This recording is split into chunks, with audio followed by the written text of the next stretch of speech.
In solo leveling, after Sung Jin-Woo finally arrived at the International Guild Conference, the top-ranking hunters couldn't help but whisper among themselves, asking if he was really the Asian hunter who one-sidedly beat the absolute shit out of Thomas Andre until he was almost dead, saying it was hard to believe. Jin-Woo took his seat among the representatives of their respective countries, marking the beginning of the International Conference of Guilds. An Einstein-looking MF stood before the podium, introducing himself as Dr. Belzer.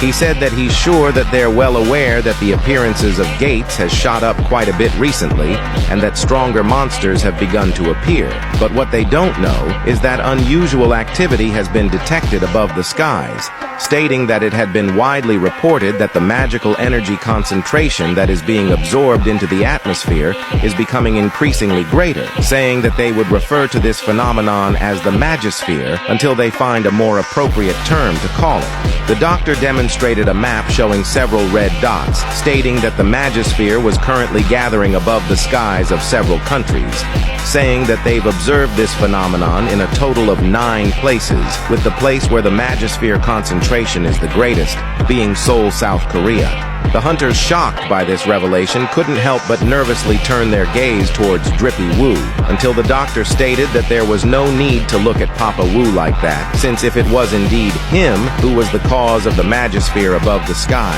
then he'd be already past the realm of a hunter.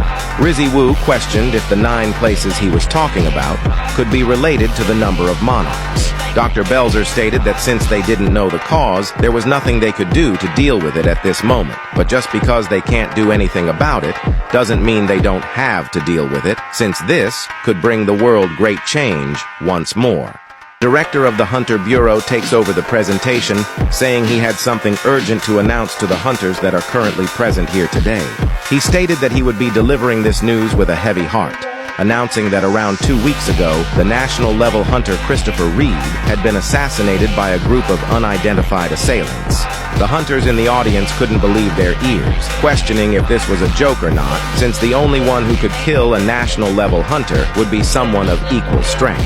The hunters quickly turned to look towards Papa Wu, questioning if he was the culprit, since he was also the one who beat the great Thomas Andre. The director went on to explain that the news of Christopher Reed's passing would be officially released the next day, and asked them to listen carefully without misunderstanding. He stated that there was a man who they suspected to be the perpetrator of this crime, which made Jin-Woo look dead serious, knowing what's coming next. The director explained to the hunters that the person they see before them is referred to as Suspect S.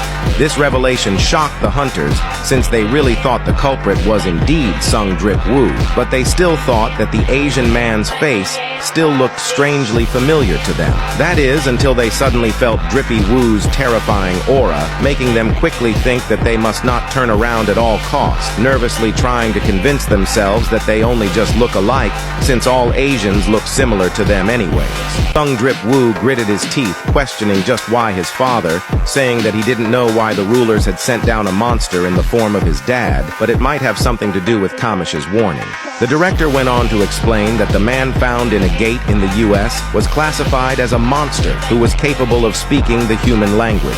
But when they requested the aid of Hunter Hwang Dong-soo, who spoke Korean, to lead the interrogation, it had easily taken him down in the middle of it, which brought the Hunter Association's headquarters down in a sea of flames.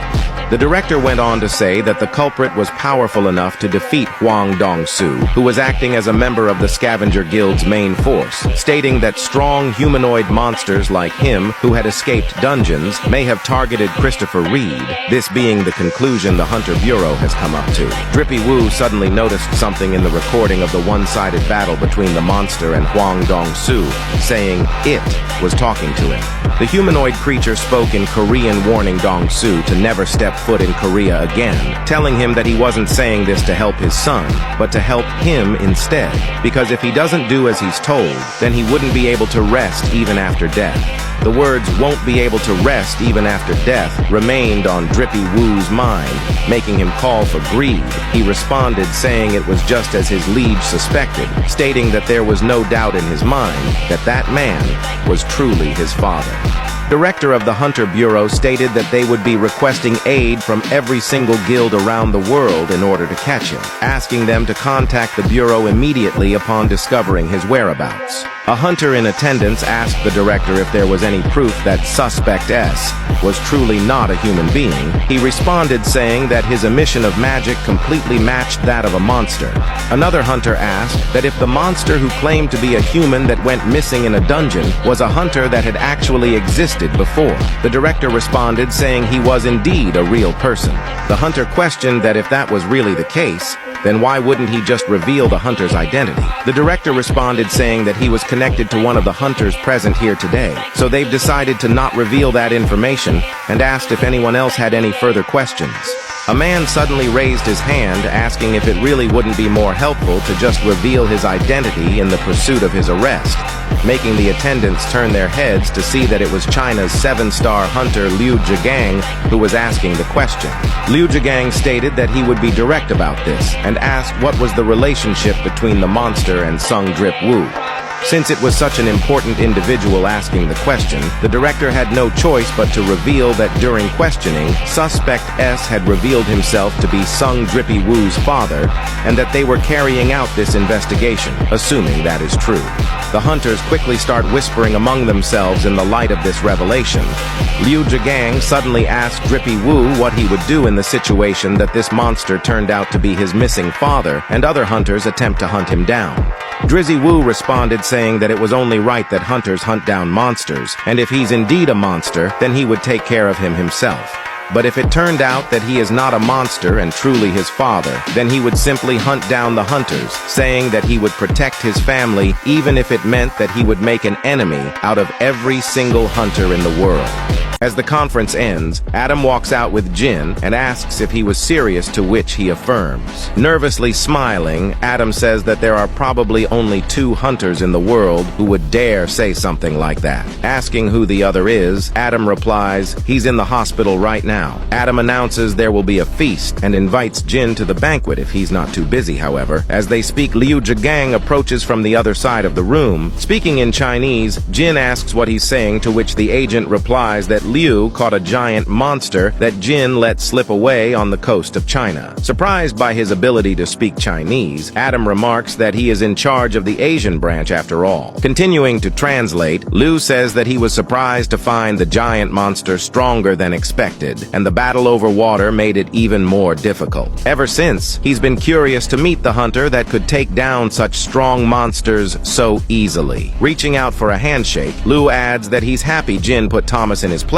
and that Adnray was undoubtedly wrong. As they shake hands, Liu says one more thing which throws Adam off. Walking away mischievously, Adam translates that he's hoping for that reason Suspect S isn't a member of Jin's family. Adam translates that Liu had no intention of fighting Jin and bore no ill will. Just then, David Brennan approached, asking if he could have a moment with Jin. Agreeing, Jin takes a seat across from the upgrader, Norma Selner. Wondering what she wants, Jin admits that he hadn't expected to meet her again. Norma explained that she had been having recurring dreams in which top hunters were hunted down by someone, and in recent days those dreams have started to come true. Asking if she means Christopher too, David explains that they warned him, but he wouldn't listen. Norma continues, stating that powerful hunters would continue to die, and those hunting the hunters would not stop. Jin questions whether she had come to warn him of his fate as well. However, she denies this, instead revealing that she had come to ask Jin to protect the hunters, further explaining that she had been trying to remember the faces of those who had been hunted in her dreams, but none of them were clear. So she decided to try confirming their identities with her ability within the dreams. Recalling the time Norma had looked into his eyes, she confirms, saying that once she came into contact with it,